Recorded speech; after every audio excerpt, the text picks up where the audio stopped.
Welcome to Coffee and Conversation. My name is Sonny Van Sielis, and I am the principal here at North Arvada Middle School. Our topic tonight is grading practices and policies. So who are we here at North Arvada Middle School? We are a collaborative learning community focused on results for all students. The evolution of our gradebook has been that we recognize the necessity to put essential learning targets in the gradebook in order to facilitate student data conversations resulting from common assessments. Staff made a collective decision to move toward a standards-based gradebook, and we made a commitment to do a 70%, 30% split, content versus work habits. Infinite Campus offered a grading scale in the fall that will convert points to percentage letter grades. A number scale provides greater clarity regarding proficiency and is aligned to PARCC and CMAS. The number scales also lend themselves to data conversations. So why in the world would we make this decision? First, to increase communication. Secondly, to look at achievement versus assignments, to increase clarity and focus on learning, and as guidance for interventions. Previously, North Arvada has not had a published grading policies or practices document. You can now find that document on the North Arvada website at northarvada.org. I would ask that you download it and reference it as we are talking through this decision. I would also recommend that you take a look at the various videos here on the teacher testimonials page. Michelle Van Sickle is a social studies teacher, Jason Burkhead, science, Mike Doherty, language arts, Kathy Franson, math, and Connie Brown, language arts. Please take the time to view these videos. We had several questions from parents. First, who initiated and or mandated the new grading system at North Arvada? Well, nothing was mandated by anyone. The adjustments to the grading system were a result of our work as professional learning communities and our desire to intervene more frequently when students were not successful. The changes were initiated by a teacher-led group. Why are we making this change at the middle school level when high schools are still using the traditional grading system? Actually, Lakewood High School and Adelaide Stevenson in Chicago use a standards-based system, as well as several other high schools across the nation. What other middle schools are implementing the new system? Is North Arvada a test? No, North Arvada is not a test. Standards-based grading has actually been around for about the last 10 years in Jeffco and has been used at Deer Creek Middle School, Creighton Middle School, Dunston Middle School, and several other middle schools in the Jefferson County School District. So interestingly enough, traditional grading systems look very smooth on the surface, while underneath there is quite a bit of negotiating that goes on. Drop this grade, oh, add this extra credit point, oh, I can move that up just a point or two in order for us to actually give a student what we believe they have earned in a percentage-based system.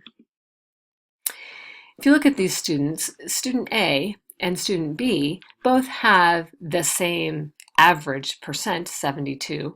However, student A and student B are dramatically different. In the case of student A, we would have intervened very early on, and in the case of student B, it's hard to know what might have happened after the initial success rates.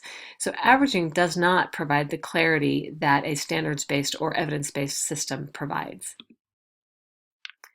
So who developed the system for North Arvada, and what support or input has North Arvada received from the district? Jeffco has a large number of grading scales set up in campus, including both the 4- and 5-point mixed scale systems. Lisa Summit from the assessment office has supported us in our examination of standards, and we have collaborated with Deer Creek and Everett to develop our policy. Teacher leader teams ultimately designed our system. What is the approval process for the grading system change? Has it been approved at the district level?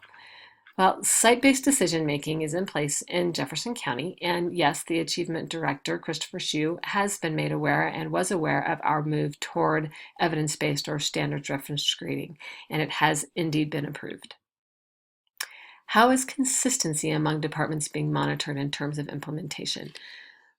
Our instructional leadership team, which meets on a weekly basis, is comprised of department leaders, will monitor the consistency and work with members of their individual departments to ensure that we are, in fact, being consistent as we roll out the system. How does the new grading scale 1 to 4 correspond with traditional systems? Well, the systems are not the same. The ranges are a necessary result of calculating a letter grade, the percentage thinking, from an evidence-based system in order to pacify a system that remains driven by percentages. How will grades be calculated online? For example, will it be averaging the 1s, 2s, 3s, or 4s? Content knowledge grades for each semester reflect standards embedded in the course during that term and should be aligned accordingly with expected progress for the semester. Baseline scores for each standard will be identified in the comment section for that learning target. The score for that standard will change, replacing the previous score as students' proficiency level increases. So let's think about the challenge here, and that is, in fact, what we don't want to do is move students from a place of practice to game time with no preparation or practice in the middle. So in the beginning, we are supporting or loading students. We are doing baseline assessments. We are evaluating what students bring to the table, what prerequisite skills they already have, what might we need to backfill. And we're getting a lot of feedback during this time. The middle column is still low stakes and represents interim and formative assessments.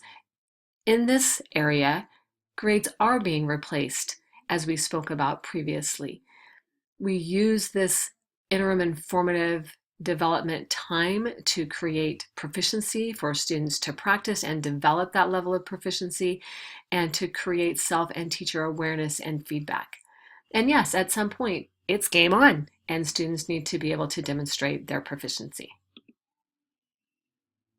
Is the intent of the ranges for averaging only, or will teachers actually be getting a grade?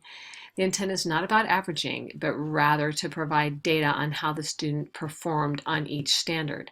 The end result, however, the final grade, is an average of those scores that teachers determine should be a part of that calculation.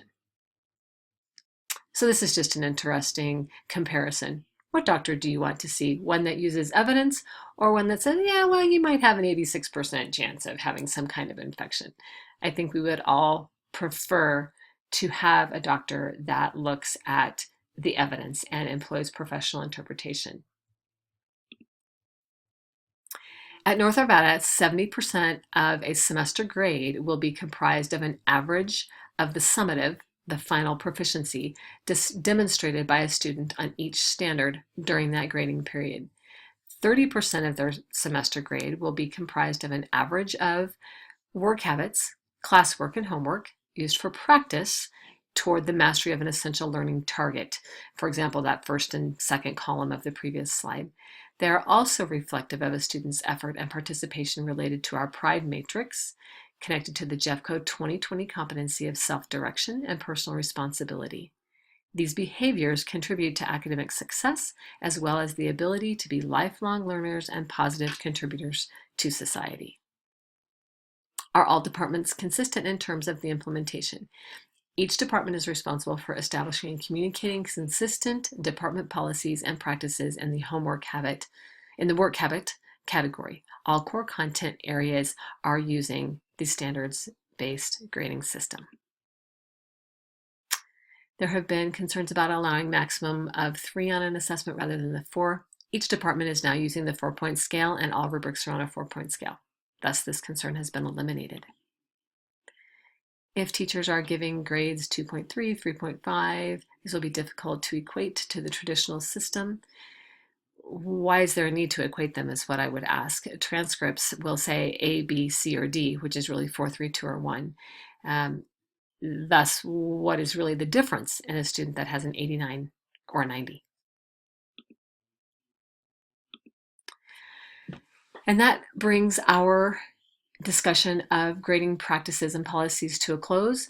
I appreciate your review of this Coffee and Conversation presentation, and please do not hesitate to contact our office if you have any further questions. Thank you so much. It's our pleasure to be partners with our parent community.